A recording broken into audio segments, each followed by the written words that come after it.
This video we're going to be going over today's patch notes. As you can see, it says July the 7th on the screen just now, and this is going to have changed some of the more popular weapons inside Warzone. We're going to run through some quick testing on that as well. If you do enjoy this style of content, don't forget to subscribe as we try to reach our goal of 50k. Click that link and subscribe to our second channel. So obviously there's some bug fixes. We don't really tend to focus too much on these because there's quite a lot of bugs in this game. There's quite a lot of fixes to this game, so we don't really need to cover this too much. If you want to read through all of that, I'll leave a link to the patch notes actually in the description down below, but you can check that all out in your own time if you really want to. So the main focus for this video is actually the weapon changes, which are actually right here. So NZ41 and then the Blixen SMG. Now, quickly just touching on the Blixen, we're not really going to focus too much on this gun because a damage multiplier decrease from 1.1 to 1.0 in the lower torso, so that's going to be stomach area. It's not really going to change the TTK of this gun too much, so it's still going to be a very, very popular SMG. It's still going to be the best SMG in the game. Nothing's really going to change. Now, NZ41 here, the recoil recovery has been decreased by 20%. Now, recoil recovery isn't too important on full auto guns, but it's still a huge change. 20% is quite a lot. So this is something we're going to want to take a look into in this video. And then the Clouser 40 round mags, which didn't really get used, has now a bigger recoil penalty. So not a huge issue with this here unless you're leveling up the gun. You need to use the 40 round mags for a small amount of time. So one thing I do want to show you as a test right here is actually swapping out a certain attachment to actually make this gun feel a bit better. So right now we've got the main meta build, which everyone's probably used to by now. We've got the polymer grip here. We've got all the main attachments. And what you want to do is fire against this wall.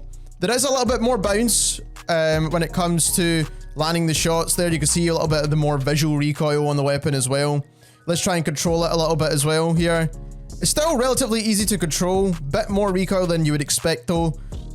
So as you can see, definitely a little bit harder to control than usual. But what I've done now is I've actually swapped out the polymer for the hatch grip, and I actually think this feels a little bit better in game. So we're going to try and do the recoil pattern again. And as you can see already, it kind of feels a little bit better in hand because there's not a lot of that bounciness. But when we try and control the recoil, it's so much easier. As you can see here, even though the visual recoil is a lot, the shots are landing in the exact same place. We'll do that one more time right here. So even though there's a bit more visual recoil with maybe this gun in general now, but the hatch grip works way better than the polymer grip. So we're testing this on the new Clash game mode now, and we're just trying to see how this gun feels out to range. I mean, everyone's firing down this. Man, this is going to be the best for leveling up weapons, but there's this guy right here. That was relatively easy to do. Also, we don't really want to mount up because we're actually trying to test the gun itself. There should be people coming this way. No, that's someone else. Like, that's like really far away, that distance. You're not really going to be taking any gunfights that far away. This guy's coming a bit closer. And that was an easy kill as well. I don't really want to move too much because I want to showcase how the kind of recoil of the gun is. This guy right here as well. Okay, missed all the shots there. That guy right there.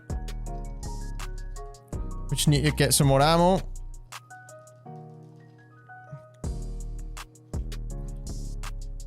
So where are these guys? It's this guy.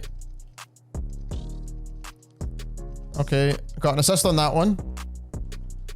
But as you can see, it's definitely still an easy gun to use out to range. Like, I wouldn't, if it was too difficult, I wouldn't be able to hit these shots. And I'm not like a pro player or anything like that. I've got 1.4 KD. Most people should be able to control this weapon relatively easily. Now, obviously, it's not going to be as easy as it was before, like I said. So there we have it. That is our nerf to the NZ41. Has it been massively nerfed? Probably not. Has it been nerfed enough to make the gun a little bit less viable than before? I would agree. I would definitely say that bounce is a little bit more annoying than the gun was before, but it's still going to be a very solid option in that medium to long range within about 100 meters. If you enjoyed this video, don't forget to subscribe, and thank you very much for watching.